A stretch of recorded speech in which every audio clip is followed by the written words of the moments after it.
Listen, man. What you not gonna do is play on my top. This is not that. Okay? Now, I accepted the invitation. The first time, right, you just threw me right off the screen, and the excuse was I didn't know what I was doing. Now, I understand that because I used to do it when I went live, right? And then you'll have the battle situation set up with you is you and you got the other persons, right?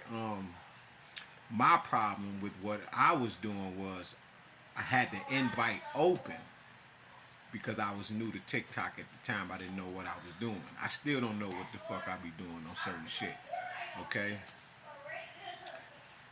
When you said, right, can I use you or whatever you said, right? I left out the room to come back to accept the second invitation. And then when it puts me back in your room, usually you'll just pop up and you gotta accept, and then you'll be up there on the panel or whatever. I typed in the comments, I said I accepted it, then you had the white tea woman up there. So I said, okay, maybe I missed it. So I said, well, I accepted it. And you was like,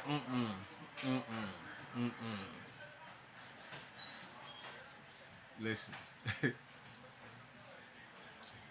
I don't play games. I don't give a fuck if you a woman. I don't care who you is. To be honest, at this point, I don't play games. But the question was presented and you already jumped right into your feelings for the two requests that was sent to me. These types of requests isn't random, especially the second one. But to sit there when I say, you know, I accepted it, you like, people need to stop. Seriously. I don't want you to waste my time anyway. Every moment is just for me. Now I don't know when the last time you even was around somebody like myself in the first place. Most of the men you probably deal with smoke, drink, party, trying to be you, a bunch of other shit. Well, I don't drink, smoke, party, right? I ain't been with a woman since last August, September, right? So I really don't, like I said, from the shit that's been happening to me in my life, I don't play games with strangers in the first motherfucking place. Now, I seen that you didn't have nobody around you, nobody in your life, for real, for real. So I stuck around. I gave you the few accolades, right, when you were singing and shit, just because I know how it feels to be just one person and nobody be around you. I get it, especially me. From everybody wanting to be around you to everybody making you into a motherfucking victim for their personal gain, and they think you don't know shit. How do I know that? It's because I was just around everybody. Last year, it wasn't an issue. But upon going to the mental hospital, motherfuckers trying to sacrifice me, I end up homeless, right? Motherfuckers stole my car keys and shit because the car was in my ex name. You see what I'm saying? Everybody want to play on my top, steal shit, take shit from me, leave me fucked up, leave me hungry, leave me homeless, right? Get on this internet, make me look bad like I'm not shit and all of that, when in reality, I'm the motherfucking one. You can be the GOAT. I'll stay the black sheep. No problem. But all this acting that y'all be doing, like my cousin Dolo Bobo. He comes over my sister's house to shower, eat, leave his son here and shit. Ain't even this motherfucking son. But he playing Popeye around this bitch.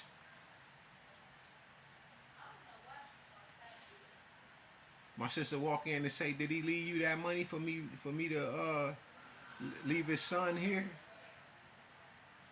I'm like, "No."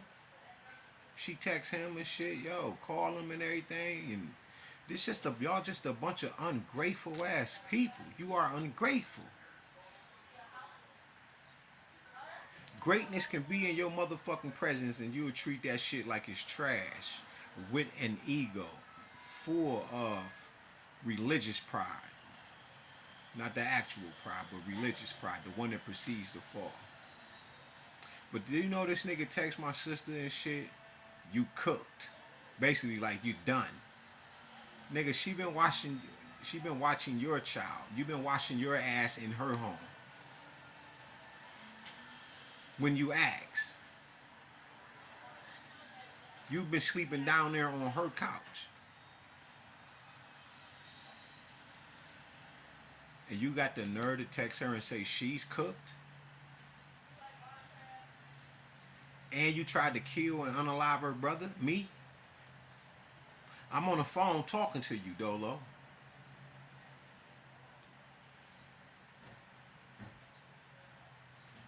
Telling you about the situation that I'm in, about my ex trying to take my life and kill me and shit, right? I say, yeah, man, you know this and that. I'm talking about we on the phone the whole 20 minutes. A good 6-7 times, do you know, he got a friend that's supposedly out of the penitentiary for murder. Which I ain't worried about that. Alright? I wasn't worried about it at the time. What was more disturbing to me is that I'm on the phone, I call you not realizing that you got this grudge against me, that you really don't like me as your cousin. All that fake ass shit, but you really, that fake ass love that you hide behind. This is what you do, you hide behind the love. Just like with her. That's because you've been hiding behind the love. Like I've been saying, bro, you a piece of shit. Flat out. And that book you writing, I know it's about my life. Because y'all thought I was going to be dead by now. You, my ex, and whoever else that's in on the shit. It's a bunch of y'all motherfuckers. That's what I'm noticing. And a lot of y'all showed y'all hand by not putting it in out to even help me. This is how I know who you are. While you have. You such used to not having anything. That with that what you do have, you won't even help and make good karma. You'll never have good karma. Remember when you used to come to the crib and shit? Man, go in there, fix you something to eat, bro. That's all kind of shit in there, bro. Never ever denied you, nigga. Not ever. Not ever. You my cousin. When your brother took your shoes, slung them bitches in the field, we bought you some shoes. Huh? Me and my ex took you to buy you some shoes. You were so ungrateful that I'm picking out certain shoes like, nigga,